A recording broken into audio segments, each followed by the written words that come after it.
তো আজ দুপুরে রান্নার জন্য এখানে সবজি গুছিয়ে নিয়েছি। এখানে হচ্ছে সজনে ডাঁটা, আলু, বেগুন, টমেটো, এগুলো সব কেটে ধুয়ে এখানে থালার মধ্যে নিয়ে নিয়েছি। আর এখানে রেখেছি পেঁয়াজ কুচি আর রসুন আর শুকনো লঙ্কা মশলার জন্য। আর তার সাথে এখানে চিংড়ি মাছ ধুয়ে পরিষ্কার করে রেখেছি। আর ফ্রিজে দেখলাম না অল্প কিছুটা মানে ঢেঁড়স ছিল, তো সেগুলোকে প্রথমে ভালো করে ধুয়ে নিয়ে কেটে নিয়েছি। তো আজকে অনেকটা বেলা হয়ে গেছে, তাই ঝটপট করে কড়াইটা গ্যাসে বসিয়ে দিয়ে গরম করে নিয়ে তাতে দিয়ে দিয়েছিলাম বেশ কিছুটা পরিমাণে সর্ষের তেল। তো তেলটা খুব ভালো মতো করে গরম হয়ে গেছে। তো এখন আমি আলু আর সজনে ডাঁটাগুলো তেলের মধ্যে দিয়ে দেবো। তো প্রথমে এই সজনে ডাঁটা আর আলুটাকে না একটুখানি লাল করে ভেজে নেব। আর এখানে আমি ডাঁটা আর আলুটা ভাজার সময় না অল্প একটুখানি নুনও দিয়ে দিলাম। নুনটা দিয়ে একটুখানি নেড়ে চেড়ে এখন ভালো করে ভেজে নেব।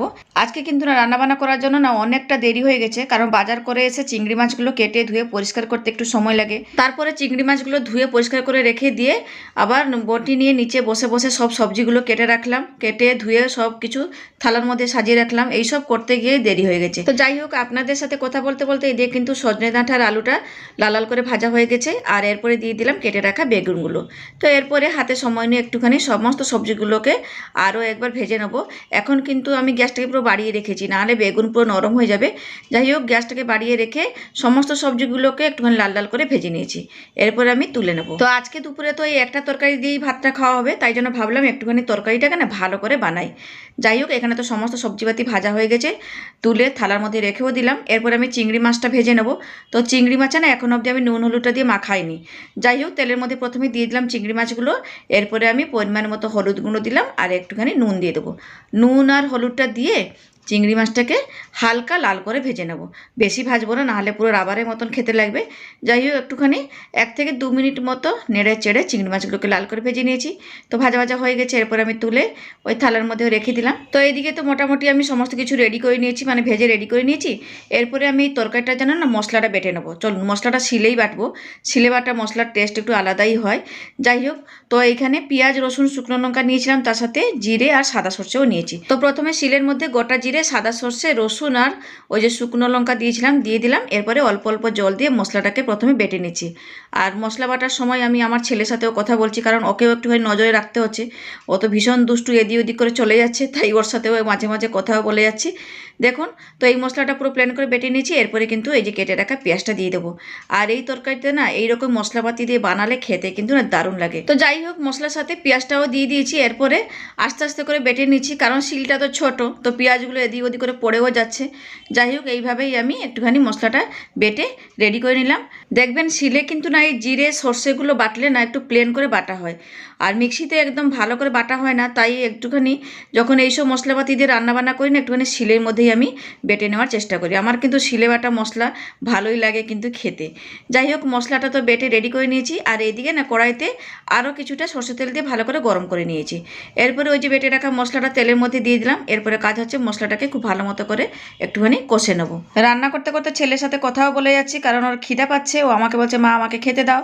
আমি বলছি দাঁড়া একটুখানি, আর একটুখানি বাকি আছে, রান্নাটা হয়ে যাক তারপরে খেতে বেড়ে দেবো।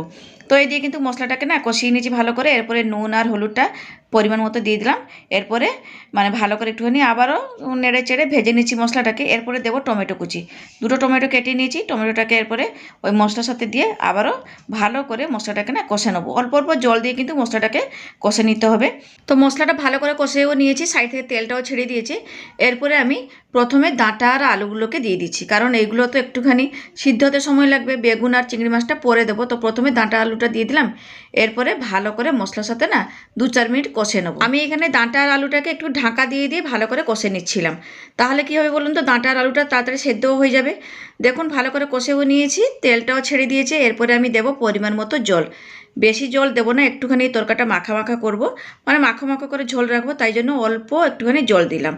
তো জলটা দিয়ে দেওয়ার পরে আবারও ভালো করে মিশিয়ে নিচ্ছি। এরপরে অল্প একটুখানি চিনি দেবো। চিনি না দিলে তো না হয়, চিনি দিলে একটুখানি টেস্টটা বাড়বে, তার জন্য চিনিটা দিয়ে ঢাকা দিয়ে রান্না করে নিলাম প্রায় 2 থেকে 3 মিনিট। কারণ এমনিতেই ডাঁটা আর আলু ভালো মতো সিদ্ধ হয়ে গেছিলো। জলটা দিয়ে ভালো করে টকবগিয়ে ফুটিয়ে নিয়েছি। এরপরে দিয়ে দেবো ভেজে রাখা চিংড়ি মাছ আর বেগুনগুলো। তো বেগুন আর চিংড়ি মাছটা দিয়ে দেওয়ার পরে না আরও কিছুক্ষণ একটুখানি ভালো করে ফুটিয়ে নেব, যাতে সমস্ত ঝোলের ফ্লেভারগুলো বেগুন আর চিংড়ি মাছের মধ্যে চলে আসে। যাই হোক, মোটামুটি 2-3 মিনিট এইভাবে আমি একটু নেড়ে চেড়ে ভালো করে মিশিয়ে নিয়ে ফুটিয়ে নিয়েছিলাম। আর কি সুন্দর একটা গন্ধ বেরিয়েছিল বন্ধুরা, কি বলবো, দারুণ গন্ধ বেরিয়েছিল। যাই হোক, 2-4 মিনিট ভালো করে ফুটিয়ে ফুটিয়ে নিয়েছি। এরপরে নামানোর আগে না অল্প কিছুটা পরিমাণে ধনেপাতা কুচি দিয়ে দিলাম। তো এরপরে ধনেপাতা কুচিটাকে ঝোলের সাথে ভালো করে মিশিয়ে নিয়ে ঢাকা দিয়ে দেবো 2 মিনিটের জন্য। আর গ্যাসটাকেও বন্ধ করে দেবো, কারণ তরকারিটা রান্না হয়ে গেছে। 2 মিনিট পরে আমি ঢেলে নেব। 2 মিনিট পরে যখন ঢাকাটা খুলে তরকারিটাকে না গামলার মধ্যে ঢেলে নিচ্ছি, এত সুন্দর গন্ধ বেরিয়েছে কি বলবো বন্ধুরা, দারুণ গন্ধ বেরিয়েছিল। এই তরকারিটা দিয়ে আজকে যা তৃপ্তি করে ভাত খেয়েছিলাম না, কি বলবো, ফাটাফাটি এটা গন্ধ বেরিয়েছে। যাই হোক, তরকারিটাকে রেখে এদিকে চলে এলাম ঢেঁড়স ভাজার জন্য। অন্য একটা কড়াই বসিয়ে তাতে সরষে তেল দিয়ে গরম করে নিয়েছিলাম। কেটে রাখা ঢেঁড়সগুলো দিয়ে তাতে দিলাম পরিমাণ মতো নুন, আর দিলাম অল্প একটুখানি হলুদের গুঁড়ো। নুন আর হলুদ গুঁড়োটাকে দিয়ে ভালো করে একটুখানি মিশিয়ে নিচ্ছি, মানে নেড়ে চেড়ে ঢেঁড়সগুলোকে ভেজে নেবো। ঢেঁড়সগুলোকে ভাজার সময় একটুখানি মিডিয়ামে রেখেছিলাম গ্যাসটা। আর রান্না করতে করতে ওইদিকে পাশের বাড়ি কাকিমার সাথে কথাও বলে যাচ্ছি। কাকিমা বলছে এতটা দেরি হয়ে গেছে রান্না বান্না করছো? আমরা হ্যাঁ, আজকে বাজার করে এসে রান্না করতে একটুখানি দেরি হয়ে গেছে। বলছে ঠিক আছে, তাড়াতাড়ি রান্না করে নাও। এইসবই কথা বলতে বলতেই এদিকে দেখুন ঢেঁড়স ভাজাটাও হয়ে গেছে, তুলেও নিলাম। কি বলুন তো, বাজারে এখন না কচি কচি ঢেঁড়স উঠছে তো, আর এই ঢেঁড়সগুলো না একটুখানি গরম গরম ভাজা করে ভাতের সাথে খেলে কিন্তু না বেশ ভালোই লাগে। যাই হোক, সমস্ত কিছু রেডি সেডি হয়ে গেছে রান্না বান্না, এরপরে শুধু ভাতটা বাড়বো। তার আগে ভাবলাম একটুখানি রায়তা করি। টক দই ছিল, তাই একটুখানি শসা পেঁয়াজ কুচি দিয়ে দিলাম, আর নুন আর লঙ্কা গুঁড়ো দিয়ে ভালো করে একটুখানি মিশিয়ে নিয়েছি।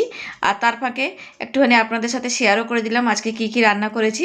ওই চিংড়ি মাছ, ডাঁটা, আলু, বেগুন দিয়ে একটুখানি ঝোল করেছি, ঢেঁড়স ভাজা, তার সাথে আছে গরম গরম ভাত। তো এখন আমি ভাতটা বেড়ে নিচ্ছি, খাওয়া দাওয়া করবো। প্রচণ্ড খিদাও পেয়ে গেছে, অনেকটা দেরি হয়েছে। ছেলে আমার ছটপট করছে ভাত খাওয়ার জন্য, আর ও মাঝে মাঝে এসে না ঢেঁড়স ভাজা তুলে তুলেও খাচ্ছে, কারণ ওর খিদা পেয়েছে, ছোট বাচ্চা তো। যাই হোক, এইদিকে ভাতটা বেড়ে নিয়েছি, এরপরে নিয়ে নিচ্ছি ঢেঁড়স ভাজা আর নেব ওই ঝোল।